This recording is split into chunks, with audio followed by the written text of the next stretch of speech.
Les Voyageurs du numérique, c'est un programme de Bibliothèques sans frontières qui vise à initier le plus grand nombre de personnes au numérique, à la culture numérique. C'est un mouvement qui réunit ce qu'on appelle des clubs, mais en réalité ces clubs, ce sont des associations, des bibliothèques, des missions locales.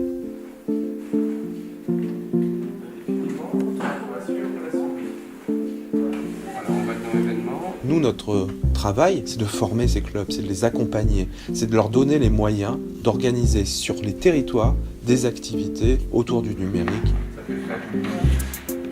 On termine notre 3e année d'animation d'ateliers de codage à la médiathèque d'Orsay. Ça fait partie de leur entourage, ça fait partie de leur génération. Donc une fois qu'en tant que parent on a intégré qu'il faudrait faire avec, autant que ce soit le plus judicieux possible. Avant il fallait savoir lire et écrire. Aujourd'hui il y a une nouvelle brique, ce qu'on appelle l'alphabétisation numérique.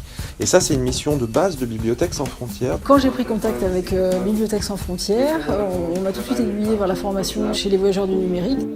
On propose une formation d'une journée pour découvrir le programme Voyageurs du numérique et après on propose des formations complémentaires qui permettent de se spécialiser sur des outils ou des thématiques en lien avec le numérique.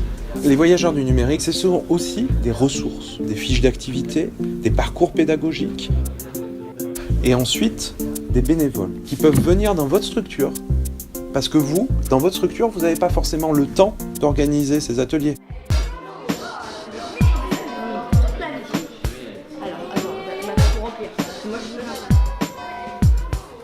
Il y a dans cette société des gens qui sont en situation de fragilité vis-à-vis du numérique et d'autres qui ont plus de compétences. Et c'est ça tout l'enjeu des Voyageurs du numérique, de ce mouvement, c'est de créer une sorte de circularité entre ceux qui ont ces compétences et ceux qui en ont moins. Et c'est pour ça qu'on a besoin de vous. Alors, rejoignez-nous.